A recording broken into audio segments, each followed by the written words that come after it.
Bueno, buenos días a todos. Muchas gracias. Para mí es un auténtico honor participar en una reunión como esta y encima la primera, ¿no? Que debutamos en ese sentido y que puede ser el ejemplo de futuras reuniones que estoy convencido que las vamos a llevar a cabo. Eh, para mí también es un momento especial cuando hacemos o cuando participamos médicos en una reunión o asociaciones de pacientes, porque es como si tuvieras una consulta, pero con 70 pacientes a la vez, ¿no? Porque las preguntas que estoy convencido que nos vais a hacer son súper interesantes, súper útiles, súper prácticas y no, como decía bien Luis, que muchas veces en este tipo de charlas nos perdemos en cifras, en números y en cosas que muchas veces a vosotros no os interesa tanto o no os aclara tanto el camino que hay que coger, ¿no? Por eso sí que es verdad que, por ejemplo, la charla que ha dado el doctor Ley, yo creo que sería muy interesante incluirla en la página web, ¿no? Me parece que es una introducción perfecta, es una introducción aclaratoria, sobre todo para la gente que no sabe realmente de cavernomas y que puede ayudar también no solamente a pacientes, sino a gente a formarse de una manera clara y sencilla, como lo ha expresado el doctor Ley, ¿no? En ese sentido, y para reforzar todavía un poco más todos esos conceptos tan importantes que ha explicado él, es recalcar algunas cosas. Cerebrales más frecuentes que medulares. Dentro de los cerebrales, como hemos dicho, las diferentes localizaciones que pueden ser más frecuentes, más peligrosas, menos peligrosas, como ha explicado perfectamente el doctor Ley. El hecho de que no son visibles en arteriografía y que necesitamos, evidentemente, pruebas de imagen que ya cada vez son más extendidas en los hospitales de nuestro país para poder diagnosticar mejor y más a los pacientes que tienen cavernomas. El hecho también, ya sabemos, de los esporádicos y los familiares. Eso también es muy importante, el hecho del consejo genético, como luego veremos a lo largo de la jornada. El hecho de las características incluso que puede tener algunas de las mutaciones que pueden presentar estos pacientes e incluso también analizar si esos pacientes tienen una anomalía del desarrollo venoso que puede ser importante e incluso pronóstico para el futuro de estos pacientes. El hecho, obviamente, de que hay muchas que son asintomáticas e incidentales, afortunadamente, y otras que no lo son y son sintomáticas y pueden alterar muy mucho la calidad de vida de nuestros pacientes.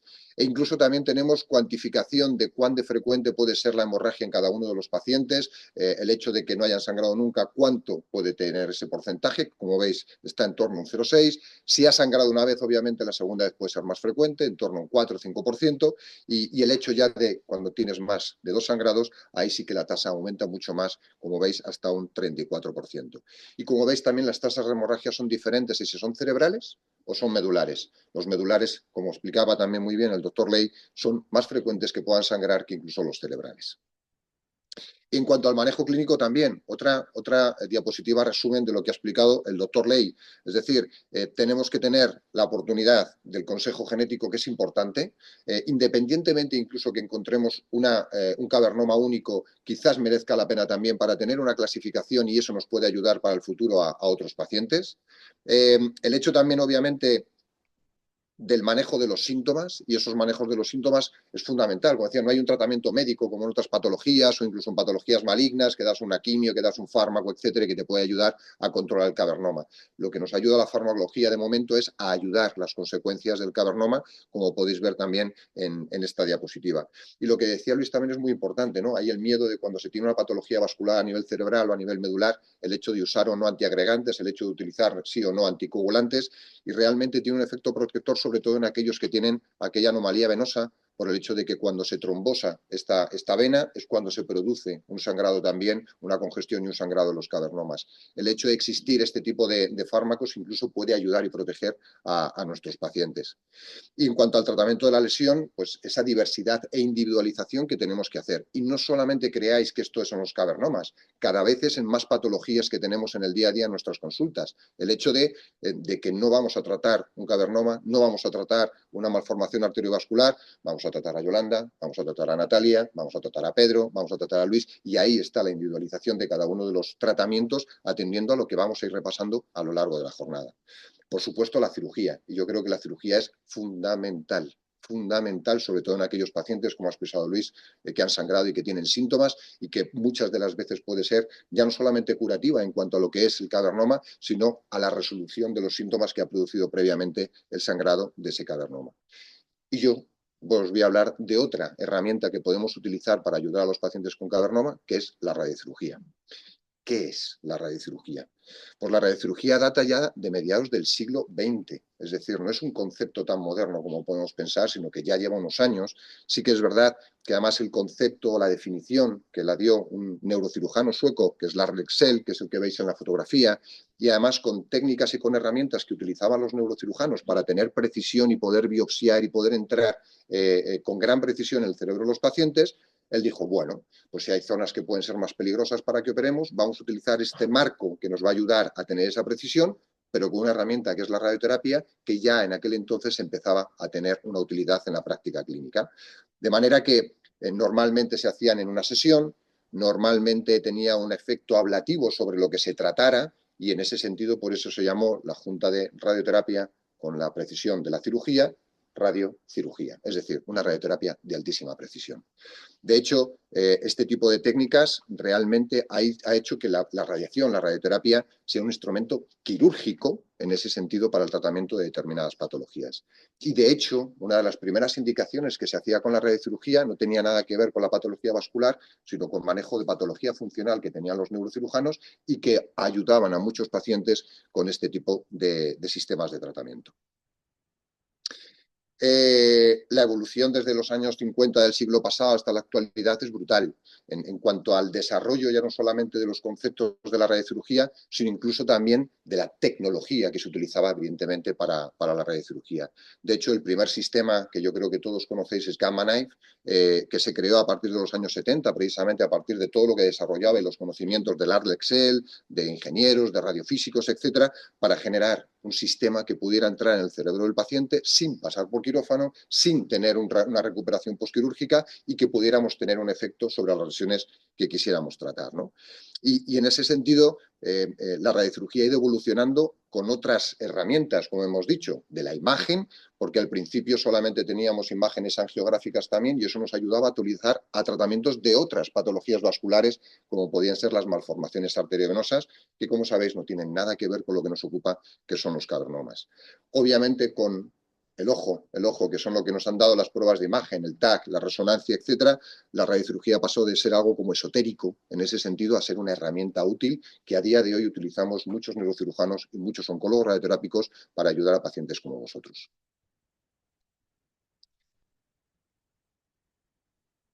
Y esa evolución en la técnica de imagen, como veis, pasamos de un TAC, que parecía si estuviéramos jugando a aquellos juegos de Atari de mi época, a lo que es una imagen de alta definición, de 8K, como decimos ahora con las televisiones, etcétera, que nos ayuda evidentemente a ver anatómicamente mucho mejor tanto lo que queremos tratar como lo que queremos proteger. E incluso otras técnicas metabólicas que utilizan contrastes, etcétera, como son PECTACs, etcétera, que también van a ayudar precisamente a conocer mejor lo que está ocurriendo dentro del cerebro de los pacientes. Y sobre todo también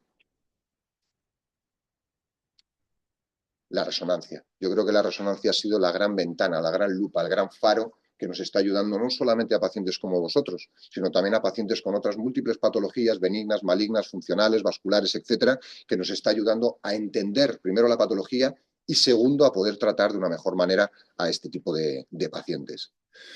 E incluso ya resonancias que pronto llegarán a los hospitales nacionales, que son las resonancias de 7 teslas. ¿Qué quiere decir 7 teslas? Como cuando tenemos un móvil y decimos 8 megapíxeles, 10 megapíxeles, no sé cuántos megapíxeles, es decir, la calidad de la imagen. Y como veis en estas fotos son reales de una resonancia de 7 teslas. Ahora mismo el top que tenemos en nuestros hospitales de España son 3 teslas y estamos hablando de 7 teslas, es decir, de una definición de imagen mucho mayor y que como veis en esta imagen de aquí, nos muestra perfectamente también la patología vascular y eso nos va a ayudar a entender mucho mejor patología vascular y en concreto también a los cavernomas. Y la tecnología dentro de lo que nosotros, los oncólogos radioterápicos y los neurocirujanos, podemos utilizar para ayudar a nuestros pacientes. A día de hoy ya no solamente tenemos Gamma Knife, ahora tenemos ya otros sistemas también dedicados exclusivamente a la radiocirugía, tanto de patología cerebral, como puede ser Gamma Knife y ZAP, como también patología tanto intracraneal como extracraneal, como puede ser CyberKnife, o incluso también ahora ya tenemos aceleradores de última generación que son flexibles no solamente para tratar cosas de una manera convencional con radioterapia, sino también para poder aplicar tratamientos de radiocirugía en pacientes seleccionados. E incluso lo que viene en el futuro dentro de nuestro país, que es aceleradores que tienen resonancias incorporados y que nos pueden ayudar mejor también a la visualización y a la programación de este tipo de tratamientos, y los protones, que yo creo que os van sonando también, que son los que están un poco a la cola precisamente para este tipo de patologías o este tipo de tratamientos de radiocirugía, pero quién sabe en el futuro cómo podemos llegar a ello. Pero no os olvidéis una cosa muy importante. Todas estas máquinas son máquinas. ¿Quiénes son las personas importantes y lo que va a hacer que esta tecnología funcione? Todo el equipo humano que hay detrás. Y el equipo humano no es un médico. Puede que haya varios médicos, hay enfermeras, hay físicos, hay técnicos, hay auxiliares, hay anestesistas, hay un montón de gente detrás para que esto funcione. Y esto es una herramienta, pero realmente lo importante es quién está detrás de esa herramienta. Y eso nos está permitiendo a lo largo de la historia de la radiocirugía el poder aplicar este tipo de tratamiento a múltiples enfermedades, como veis en esta diapositiva, tanto a nivel cerebral, evidentemente donde está la patología vascular con cavernomas y con malformaciones, como evidentemente también extracraneal. Y extracraneal no solamente a nivel medular, sino incluso también para tratar otras patologías también en pulmones, hígados, riñones, etcétera, y podemos aplicar esta tecnología de alta precisión también en cualquier otra parte del cuerpo. Pero también sabemos que la radiocirugía, y adentrándonos dentro de la patología vascular, sabemos que en la parte de malformaciones arteriovenosas la radiocirugía es mucho más conocida, mucho más extendida. Como veis, son de los primeros tratamientos que se hicieron con radiocirugía, y sabemos que la radiocirugía, las malformaciones arteriovenosas, cura. Cura ya no solamente de los riesgos de sangrado, sino que cura, que elimina esa malformación, como podéis ver en un caso de un paciente mío, que tratamos esta malformación que veis, que realmente es un corte de una resonancia, y donde aquí estaría la malformación con la dilatación venosa alrededor, y que esto le produjo crisis epilépticas al paciente. Hicimos tratamiento de radiocirugía en un día, de manera ambulante, el paciente viene, se trata y se va, como luego os explicaré, y lo que conseguimos fue eliminar ya no solamente las crisis, sino también evidentemente que en un futuro pudiera tener tanto sangrados como nuevas crisis para eliminar esa malformación. E incluso malformaciones más complejas, más grandes, más gordas, que producen más síntomas en un crío de 14 años como este, hicimos un tratamiento de radiocirugía, y lo que pudimos conseguir también es una reducción importante para planificar una segunda radiocirugía en una zona más pequeña y con menos riesgo para el crío. Pero esto en los cavernomas no es así. En los cavernomas tenemos varias dificultades, y entre ellas es esta gráfica que os pongo, es simplemente la incidencia a nivel de las publicaciones, no de que existan cavernomas, sino de las publicaciones. Y como veis, desde los años 90 hasta la actualidad, al principio costó, y ahora está aumentando precisamente por ese conocimiento e interés que estamos teniendo tanto pacientes como médicos tanto en el conocimiento como en el abordaje de los cavernomas. Y para ello, y es lo que voy a hacer a continuación, me voy a centrar en unas publicaciones recientitas, calentitas, que se han hecho en diciembre del 2024 por la Sociedad Internacional de Radiocirugía, y que ahí incluso analizan todo lo que se ha hecho, qué es lo que tenemos que hacer y cuáles pueden ser las futuras guías o líneas que tenemos que seguir tanto pacientes como médicos. Y es importante este estudio porque se analizaron más de 30 estudios, donde se analizaron desde el 77 hasta el 2021 más de 2.600 pacientes que tenían más de 2.700 cavernomas. Es decir, es una cifra importante para poder sacar conclusiones, como se hizo en este artículo. Y como veis, las características de los pacientes son pacientes entre 30 y 50 años. La localización de donde se aplica radiocirugía, como bien explicaba también el doctor Ley, son en zonas complejas, donde no se puede acceder con la cirugía, o donde la cirugía le podía producir muchos efectos o mucha morbilidad e incluso mortalidad a los pacientes. El hecho de que para aplicar radiocirugía, como veis, las características son de que haya sangrado, y en un 80-90% de esta serie con más de o casi 3.000 pacientes, y que las crisis epilépticas era el síntoma en un 20% de los pacientes diagnosticados. Y vamos a analizar las recomendaciones que nos dan, que esos son los mensajes que os quiero transmitir sobre todo con esta presentación. Primero, axioma, la radiocirugía no está indicada en pacientes asintomáticos. Al igual que lo explicaba el doctor Ley, se hicieron estudios en los años 90, pacientes se le diagnosticaba un cavernoma, aunque estuviera asintomático, se le aplicaba radiocirugía y se veía que no conseguíamos nada, e incluso le producíamos efectos secundarios, pero no reducíamos la tasa de hemorragia. Por lo tanto, no se aplica radiocirugía en los pacientes que estén asintomáticos. Se recomienda resonancia magnética con secuencias ponderadas en T2 y en ecogradiente, que yo creo que eso os lo sabéis de memoria todos. Y eso es muy importante tenerlo en la cabeza, no solamente vosotros, sino obviamente los neuroradiólogos y los que podemos trabajar y valorar a pacientes como vosotros.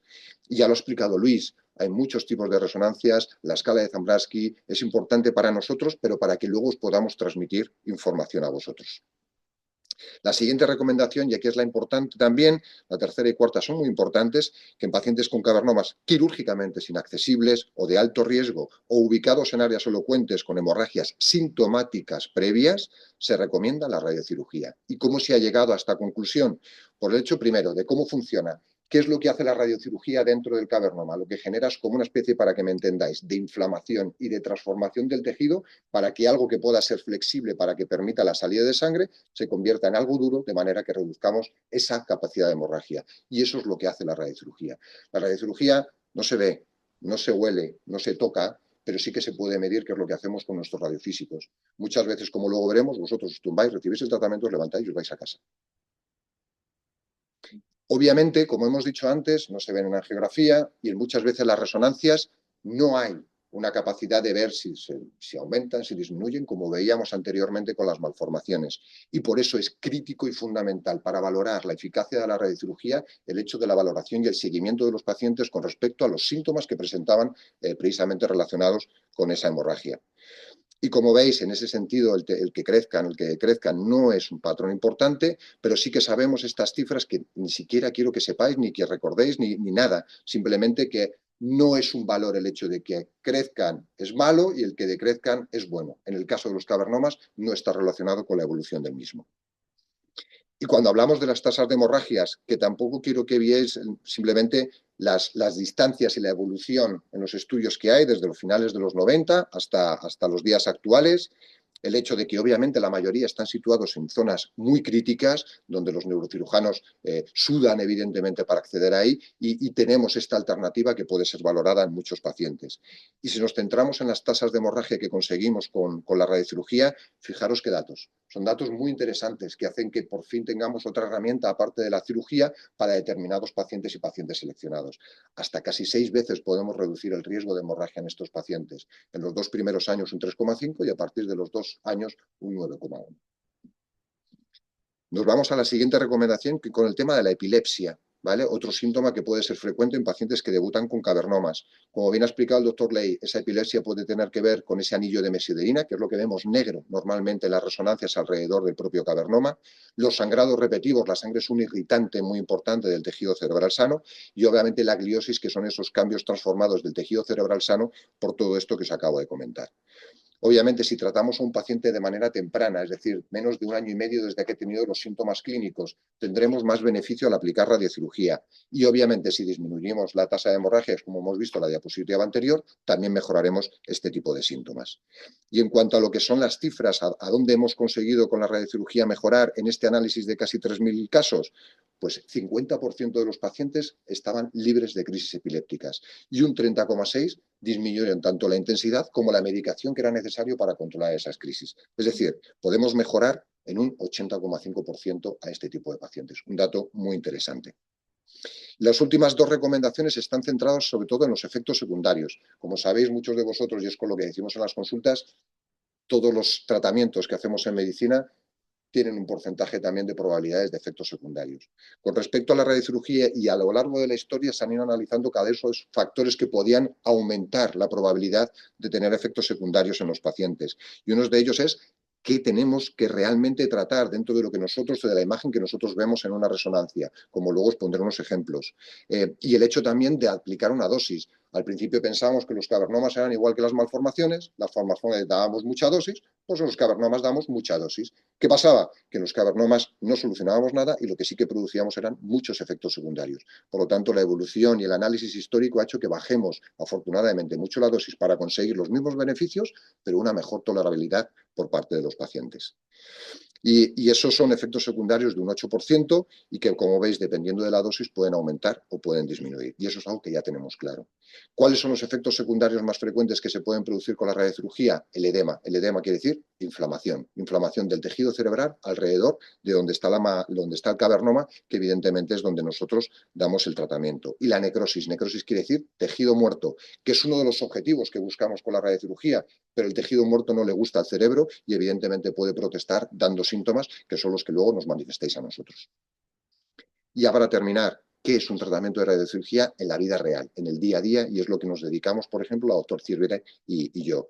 Tenemos una serie de pasos y todos esos pasos son igual de importantes. Estamos hablando de un tratamiento de alta precisión. Por lo tanto, cada uno de estos pasos que estáis viendo en esta diapositiva tienen que ser también de alta precisión, porque si no se produce un efecto dominó. Si haces mal un paso, todo lo que hagas después va a estar mal.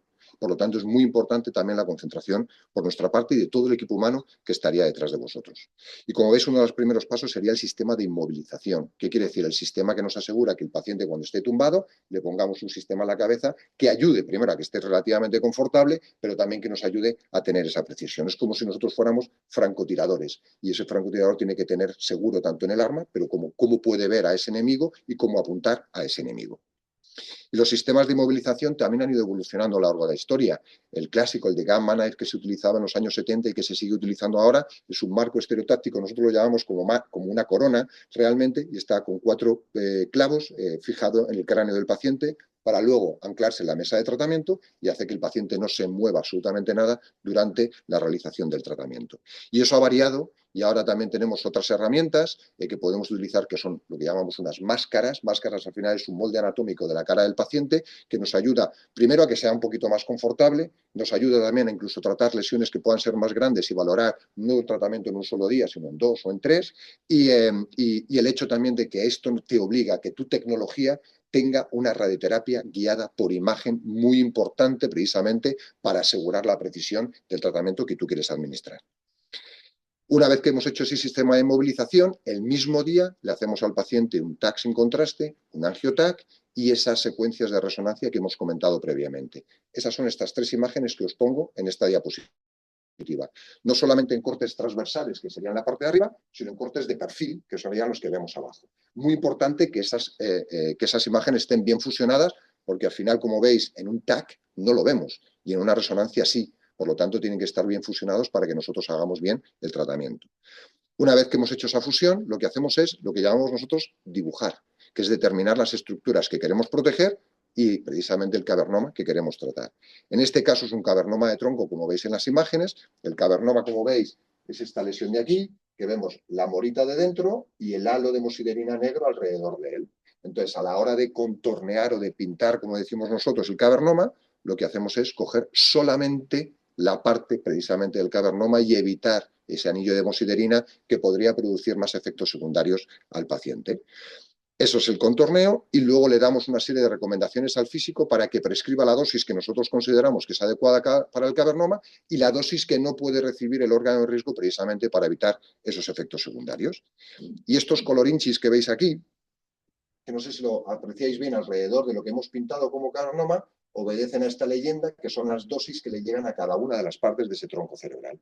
Obviamente, antes de tratar a un paciente, tenemos la ventaja de poder saber, primero, lo que le llega al cavernoma y segundo, lo que le lleva al tronco. Si cumple los criterios de mínimos riesgos de efectos secundarios sobre, en este caso, el tronco cerebral, vamos al siguiente paso, que es llamar al paciente, le decimos, oiga, tiene usted que venir al tratamiento pues a este día y hasta ahora y será un día de tratamiento.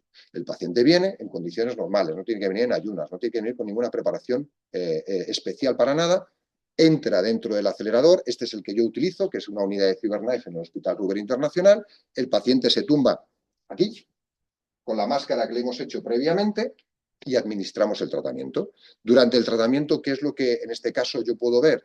Toda la estructura craneal del paciente en tiempo real. Es decir, si el paciente traga saliva, yo me entero. Y no es que me entere yo, sino lo importante es que se entere el sistema y que detecte y corrige en tiempo real cualquier mismo momento que haga toda la estructura craneal del paciente, que es lo que nos da la seguridad y la precisión durante el tratamiento. Una vez que hemos terminado el tratamiento, el paciente se levanta y se va a su casa. Y ya le citamos en consulta para hacer ese seguimiento tanto de la parte clínica como evidentemente de las resonancias que tendríamos que hacer periódicamente, como explicaba anteriormente el doctor Ley. Obviamente la parte clínica es la que más nos importa porque es lo que nos va a dar el éxito del tratamiento que le hemos aplicado al paciente. Y obviamente ese seguimiento siempre tiene que ser multidisciplinar. Y para finalizar, radiocirugía en cavernomas medulares. Como ya ha adelantado el doctor Ley, son más infrecuentes que los cerebrales, la tasa de hemorragia es más alta, la localización es torácico, cérvico y lumbar de más frecuente a menos frecuente y tiene una alta morbilidad por lo que sabemos que tiene esa médula espinal y la funcionalidad que tiene esa médula espinal. Obviamente también, como veíamos con los cavernomas, aquí todavía nos queda un poquito por conocer desde el punto de vista neuroquirúrgico, porque si estamos hablando de radiocirugía, no hay ni un solo caso publicado en toda la historia de la literatura de la medicina y en especial en los cavernomas. Pero yo os quiero presentar los dos primeros pacientes que hemos tratado en España, de cavernomas intramedulares. Se desechó la cirugía, eran pacientes que habían sangrado ya 2 veces y que tenían secuelas y que no podían ser operados y nos lo remitieron los neurocirujanos. Uno es un paciente de 60 años que debutó también con dolor cervical y alteración en miembro superior derecho. Veíamos como ya tenía ese halo de hemosiderina de 2 sangrados que había tenido en un periodo de 3 años y fue cuando nos lo derivaron para valorar el tratamiento. Obviamente, lo primero que hice fue buscar a ver qué había en la literatura para poder tratar con radiocirugía este tipo de lesiones. Y como vi que no había absolutamente nada, lo que hice fue lo que hago muchas veces, que es contactar con gente que tiene experiencia no solamente en cavernomas, sino también en patología medular, para que me echara una mano a valorar a sus pacientes y a tratarlos de la mejor manera posible. En este caso contacté con la Universidad de Stanford, que precisamente son de los que desarrollaron también el sistema de radiocirugía que yo utilizo en la actualidad. Entonces lo que me aconsejaron fue que ellos habían empezado un programa no solamente de cavernomas, sino también de malformaciones, haciendo un tratamiento en 3 fracciones para ir viendo, en 3 días de tratamiento consecutivos, para ir viendo cómo evolucionaban esos pacientes. Lo mismo de antes, TAC con contraste y resonancia. Contorneamos, en este caso, la médula espinal, que es lo más importante que tenemos que proteger. Y contorneamos en moradito, que no sé si lo veis, el cavernoma, que era el que medía apenas 4 milímetros y que era el responsable del deterioro que estaba presentando el paciente. Hicimos lo mismo, hicimos también la dosimetría, que son esos colores que veis también en la presentación, y es un paciente que tratamos en diciembre del 2021. Hicimos un seguimiento por imagen en donde no había cambios y sobre todo que no había inflamación en la médula espinal que hiciera que empeorara el paciente su clínica previamente, y lo que hemos conseguido es que durante este periodo de estos 3 años no haya vuelto a sangrar. Tenemos la duda si es por la radiocirugía o por la historia natural del cavernoma, pero por lo menos no le hemos puesto efectos secundarios con el tema del tratamiento, y sí que es verdad que hay algo del dolor en estos 3 años que ha mejorado. Tampoco tenemos claro si es por la radiocirugía o por la evolución natural también de la lesión, y es algo que tendremos que estudiar, sobre todo porque hasta ahora serían los 2 primeros casos tratados con radiocirugía, por lo menos en España y a nivel mundial, que se hayan publicado. Y este es el otro, esto es una señora de 70 años también, con 3 sangrados medulares. Inoperable, nos lo remite también el neurocirujano, mismos estudios que os comentaba. El paciente además viene, se tumba, como os decía, se hacen las pruebas, se hace el tratamiento y luego se va a casa. Y en este caso, en vez de en un día, en 3 días también. Lo mismo, contorneamos la médula espinal, contorneamos el cavernoma, la prescripción del tratamiento y luego le pasamos la máquina para hacer el tratamiento, ¿vale? Y en este caso también tenemos pruebas de imagen y seguimiento neurológico. Ella sí que ha recuperado, no podía andar y ahora sí que puede andar, con ayuda de un bastón, pero puede tener una deambulación. Tiene algo de dolor que ya estaba presente con los 3 sangrados que había tenido la paciente, y el seguimiento a 3 años es el que veis a nivel radiológico. Hay una estabilidad, que eso lo sabíamos, pero no hay un daño adicional que hayamos hecho por el tratamiento a la médula espinal. Yolanda es una paciente también que tiene un cavernoma en la médula espinal, como todos sabéis, y estuvimos juntos consultando precisamente cuáles eran las opciones. A ella le hicieron una cirugía y vino a la consulta para ver si teníamos que hacer también radiocirugía. En este caso ya le habían hecho, entre comillas, el tratamiento más adecuado para una lesión medular, y por lo tanto la radiocirugía ya no tendría ningún sentido. Ahora, que ese cavernoma puede volver a sangrar, que ese cavernoma se puede reproducir, etcétera, tenemos herramientas que, vamos, que con estos 2 casos, como le explicaba cuando nos conocimos en consulta, es algo que tengo mucho interés en la médula espinal y más en los cavernomas cuando no tenemos apenas experiencia, ¿no? Y simplemente, ya para terminar, un poco repetir lo que habéis estado escuchando y lo que seguramente sigáis escuchando. La resonancia cerebral, fundamental. La radiocirugía, evitarla en pacientes asintomáticos. En aquellos pacientes que han sangrado y que sean accesibles, siempre cirugía, previa valoración del cirujano. Y las localizaciones de alto riesgo, sobre todo, reduce las tasas de hemorragia, mejora las crisis epilépticas, y los efectos secundarios son cada vez más controlados por muchas cosas que vamos aprendiendo también del tratamiento de los cavernomas. Y también es muy importante, como os decía antes, esa valoración por un equipo multidisciplinar, donde el médico gana porque aprende y sobre todo el que gana es el paciente, para que se cuide. Y muchas gracias por vuestra atención en esta ciudad tan maravillosa.